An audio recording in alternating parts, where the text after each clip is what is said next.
Every difficult circumstance, we see opportunities. Oh. So the difficulty, and if you talk to most restaurants, I think the biggest challenge is staffing, people, human resources, finding people who are talented, who are passionate and care about what we do. The restaurant or hospitality industry, or its current iteration, is still very young. So there isn't but in the course of opening, my mom passed away. Oh. And the name Yaya is actually my mom's nickname, Yaya. Oh, wow. We haven't done this before, but I was intrigued. But even with this original idea for the restaurant was maybe something smaller and quirkier, like maybe like a little food truck. Okay. Or a coffee shop. But what? then somehow, some way we ended up with this little baby of ours. This is not baby. The name me, myself, and I. Epic it was. Remember to like and share to this amazing video. Today, I'm here with this amazing gentleman of the biggest restaurant that you can find in Ghana across. Because when I say across, that means it's going to be in not only in Ghana, it's going to be in Nigeria, it's going to be in Senegal, it's going to be in Kenya. Let's get to know him. Please, what's your name? Hello, my name is Kwame Mafo. Can I say Daddy Kwame Mafo? Hey. Pardon. all right, so I'm not that old though. you're not that old. Hey, Yes. only 60 years, you understand? Not even close. Not even close. You gotta slash it by a good, 20 years. Born and raised here. Wow. I spent some time doing a few things and decided to get into this space with my wife. Wow. Yes. So previously I worked in finance. Now doing some work in farming, and my wife had a vision to start a restaurant, so I decided to Join. Yes. Wow. Yes. How did you start this with your wife? Well, she's not from Ghana, so Okay. we met a couple of years outside the country. Okay. And she is actually born in Ivory Coast, but grew up in Paris. Wow. And not being a native English speaker, when she was moving to Ghana, she didn't feel comfortable working in a regular 9-to-5 job. Wow. So the compromise was to help her start a business. So we looked around and across the whole bunch of industries. There were a number of criteria we're looking for. So the first criteria was something that had decent upside potential, something that had the ability to generate impact, something that had skills that had transferable skills from what we did before, and unfortunately, and also something that we're very passionate about. Unfortunately, we looked around and couldn't find any industry that met those criteria, and that's where the idea for restaurant came. And when it came, my initial reaction was, we haven't done this before, but I was intrigued. But even with this original idea for the restaurant was maybe something smaller and quirkier, like maybe like a little food truck. Okay. Or a coffee shop. But what? then somehow, some way we ended up with this little baby of ours. This is not baby. This is not baby. But I mean, why he said this as baby, because the vision and the mission that he has, the potential. So he has to call this baby. But me, I'm not going to accept that as a baby. But because of the dreams that he has, I think you're right. I'm right. Small baby steps. Yes. So what we are trying to do. So maybe it might be helpful to give a bit of a background. So the original name was La Parisienne, Okay. i.e. the Parisian. Basically, my wife blending her cultures Oh wow. into nice, decent gastronomical experience.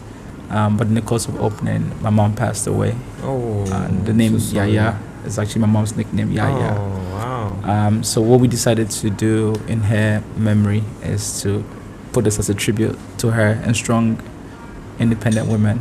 How do you see yourself in 5 years to come? Goal is to use a portion, not all the proceeds, Okay. but some of it to fund courses that my mom, Estelle, and I care about, mostly in the areas of mental health and education. Okay. So we like to think of ourselves as Accra's first mission-driven restaurant. So we call ourselves more than a restaurant. So the key attributes to success we found in this industry are, one, the quality of the food, the quality of the service, and the ambiance.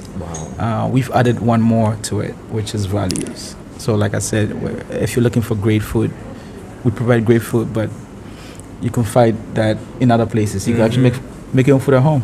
You know, if you're looking for great ambiance, you know, the number of nice, you know, well put together restaurants around. Yeah. Great service. We're all struggling in Ghana. Yeah. But I think what in my mind distinguishes us from other places in the market, and I think what has also attracted the type of clientele base that you mentioned is we also care about certain values. Wow. You know, so if you're looking at that, the value set, that experience, then those are rather difficult to replicate. Every difficult circumstance, we see opportunities. Wow. So the difficulty, and if you talk to most restaurants, I think the biggest challenge is staffing, people, human resources, finding people who are talented, who are passionate and care about what we do.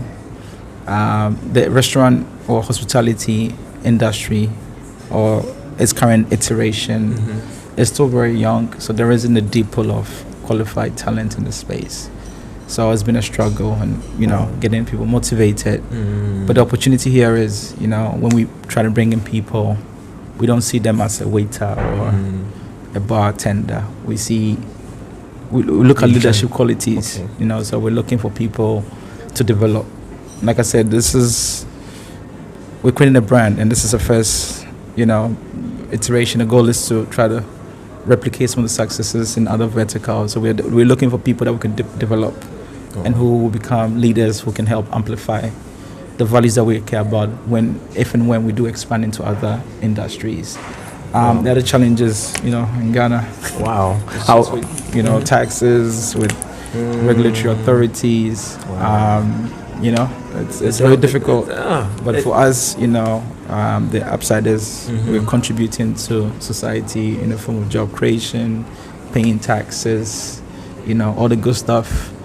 Supporting, you know, local industries from local farmers to suppliers in this space. So, you know, and as much as there have been challenges identifying, you know, quality supplies, it has created opportunity for us also to, in a little way, help contribute, find opportunities for them, and collectively we can build a better Ghana.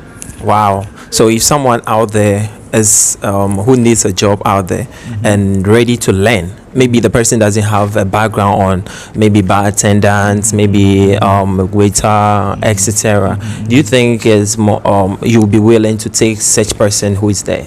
Absolutely. We actually prefer people who, you know, and sometimes having people who are too experienced doesn't always yield the most optimal outcomes, right? Some of them, if they've learned bad habits, it's hard to change. But if you find people who, you know, are eager to learn, I think it creates opportunities for us to develop them.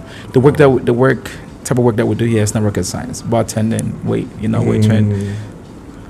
Most people can learn that, right? For the things we look for are, you know, attributes such as having the right attitude, you know, being eager to learn, being honest, and frankly caring about the work that we do and the impact that we have. So if you're able to hit those criteria, even without experience, we are happy to bring you in and groom you. And like I said, we're looking at creating leaders. So we're looking for the leadership potential. So once we find them, then we can bring our collective resources and try to help develop them personally and professionally. In my younger days, I did this. I used to work in a restaurant when I was in university. I used to wash dishes. You know, I did some cleaning. I used to flip burgers and make pizza. For me, it wasn't the end of it. I was a means to an end. But there were skill sets that I learned from that, from having the right work ethic, time management, collaboration, teamwork, having the right attitude, and those skill sets. Believe you me, you can learn them, and those experiences have contributed to the person that I am today. Wow, thank you so much. And if someone out there will be asking, so where's the location of your amazing restaurant? Where do I find you on social media, the number and all that? Can you please give us? Yes, so the restaurant is located in Labone. Okay. We are next to Labone Zenith Bank, Okay. adjacent to it. We are on Instagram. The name on Instagram is Yeah, La Parisienne, no space, no hyphen, nothing. Just the full name as is. Full name. Yep. Okay, so please do me a favor and go follow them, and not just follow, come and visit and buy and eat from here. And trust me, you will never regret. You will do what? I say you will never regret it. You will never regret coming here, eating here, and trust me, there are so many places that you can take that your sexiness, pictures for Instagram, for YouTube, for name it, Twitter, WhatsApp. There are so many places here that you can take good pictures. In fact, the environment is so unique and very classic. Trust me, come here. You can see it on the screen, right? Come, please. This is mainly from Africa. This is mainly from our lovely black, lovely couples. Because I don't want to put couples, because someone will be asking me, where is the wife? I want. She's traveling now. You're traveling Yeah, now. she's currently out of the country. So I'm here trying to hold a fort. Wow. See, comment for part 2 of this video. Part 2. This is just the part 1. But comment if you want to see part 2 of this video. Okay, in the comment section, and like and share to this amazing video. And thank you so much for watching. I always want to say a very big thank you for watching Epic It Was YouTube channel, and sharing, liking and commenting as well. And I want to say a very big thank you to boss. It was nice to meet you. Much appreciated. Thank you. I really appreciate you. Thank you so much for allowing me to interview you. Thanks for the time. Oh, thanks you.